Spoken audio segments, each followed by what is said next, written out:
Om Swastiastu, Shalom, Assalamualaikum warahmatullahi wabarakatuh. Topik kali ini kita akan membahas terkait produksi antibiotik oleh Silvilina Burdamanik dari Universitas Pendidikan Ganesha. Nah, hal pertama yang kita perlu ketahui tentang antibiotik sendiri yaitu pengertian dan cara kerja antibiotik, di mana antibiotik adalah jenis obat yang digunakan untuk mengatasi infeksi bakteri. Beberapa jenis antibiotik juga digunakan untuk mencegah terjadinya infeksi bakteri pada kondisi-kondisi tertentu. Nah, antibiotik tidak dapat digunakan untuk mengatasi infeksi akibat virus. Contohnya itu seperti flu. Nah, antibiotik bekerja dengan cara menghambat pertumbuhan, perkembangbiakan bakteri atau membunuh sel bakteri. Dengan begitu, infeksi bakteri bisa teratasi. Nah, yang selanjutnya yang perlu kita ketahui yaitu golongan antibiotik. Terdapat 6 penggolongan antibiotik. Yang pertama itu penisilin, di mana penisilin dapat membunuh bakteri dengan mencegah pembentukan dinding sel. Yang kedua yaitu ada makrolida, bekerja dengan cara mencegah bakteri berkembang biak dengan menghalangi membuat protein. Yang ketiga yaitu ada cephalosporin, yaitu cara kerjanya sama seperti penisilin, yaitu membunuh bakteri dengan cara menghalanginya membentuk dinding sel. Yang keempat itu ada fluoroquinolones, yaitu obat spektrum luas yang membunuh bakteri dengan mencegahnya menciptakan DNA. Kelima itu ada tetrasilin, yaitu bekerja dengan mencegah bakteri berkembang baik, yaitu menghalanginya membuat protein. Yang keenam sama cara kerjanya dengan tetrasilin, namun obat ini cenderung hanya digunakan pada rumah sakit untuk mengobati penyakit yang lebih serius. Nah, selanjutnya metode penelitian yang kita gunakan dalam memproduksi antibiotika oleh Bacillus substansi M10 dalam media Urea substritol. Ada 3 metode penelitian yang digunakan. Selanjutnya, berikut adalah alat yang digunakan. Dan ini bahan-bahan yang digunakan. Nah, yang pertama yang kita lakukan yaitu penginduksian, pemilihan, dan karakterisasi koloni Bacillus subtilis BAC4 yang terindustri. Nah, penginduksian dilakukan dengan larutan akrin orange 1 gram sehingga diperoleh koloni mutan Bacillus subtilis BAC4 yang berpotensi overproduction bagi senyawa-senyawa antibiotika. Karena akrin orange bersifat mutagenetik, maka koloni Bacillus substansi BAC4 ini yang berpotensi overproduction ini dapat disebut sebagai mutan.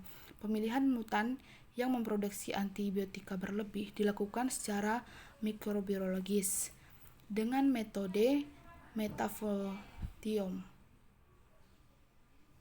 Selanjutnya, mutan yang diperoleh dikarakterisasi secara mikrobiologis, baik morfologi maupun sifat-sifat biokimianya. Yang selanjutnya yang kita lakukan yaitu pemilihan media biakan dan penentuan pertumbuhan bakteri mutan.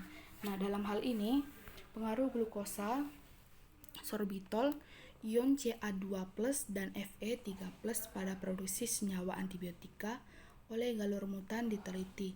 Media biakan cair yang diteliti ada 2 jenis, yaitu media pertama itu setiap liternya memiliki komposisi gula 10 gram, urea 1 gram, pepton 10 gram, dan memiliki pH 7,0. Dan media kedua itu setiap liternya memiliki komposisi sorbitol 10 gram, urea 1 gram, pepton 10 gram, dan pH 7,0.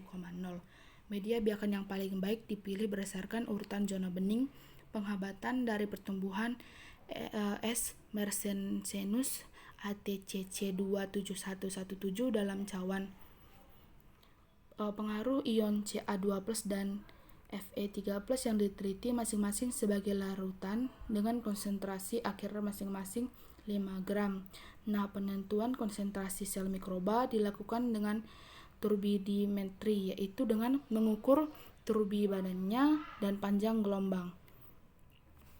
Selanjutnya merupakan hasil dan pembahasan, di mana pembuatan sel mutan Bacillus substansi BAC4 dilakukan secara acak dengan penambahan larutan akridin orange 1 gram pada volume 0, 10, 20, 30, dan 40. Nah, gambar diperlihatkan hasil pengujian produksi antibiotika secara mikrobiologis oleh sel mutan yang diperoleh dengan bakteri uji Escherichia mutasi dengan volume larutan Acridine orange 10 makroliter memberikan koloni Bacillus subtilis yang mampu menghambat pertumbuhan sel S. Nah, selanjutnya sel mutan yang diperoleh pada kondisi tersebut sebagai Bacillus substansi M10. Hasil penelitian ini menyerupai hasil penelitian Bernal dan juga kawan-kawan, yaitu menggunakan Acridine orange untuk memutasi Bacillus substansi A47 dan memberikan sel mutan Bacillus subtilis M40 yang mampu memproduksi antibiotika berlebihan, penghambat pertumbuhan patogen tanaman B. binereisa, dan juga proses mutasi ini terjadi karena zat warna Acridine orange yang merupakan senyawa akronis berinteraksi ke dalam pasangan basa-basa molekul DNA dan menyebabkan terjadinya penyisipan dan penghapusan basa-basa nukleotida dalam proses replikasi. Hasil dapat berupa pembentukan suatu protein yang cacat atau tidak terjadi pembentukan protein sama sekali. Nah, kesimpulan dari hasil penelitian yang dilakukan yaitu volume larutan Acridine orange 1 gram L-1 dapat digunakan untuk melakukan mutasi sel Bacillus subtilis BAC4 galur lokal baru adalah 10 makroliter. Bacillus subtilis M10 merupakan sel mutan dari Bacillus subtilis BAC4 galur lokal pada mutasi dengan larutan Acridine 1 gram. Nah, komposisi media produksi yang cocok bagi produksi antibiotik oleh sel mutan Bacillus M10 adalah media yang setiap liternya mengandung subritol 10 gram, bakton 10 gram, urea 1 gram, dan kalsium klorida dihidrat 5 gram. Produksi antibiotika oleh sel mutan Bacillus M10 mencapai optimum setelah pertumbuhan selnya memasuki ke 14 sel induksi. Nah, itu yang dapat saya jelaskan. Terima kasih.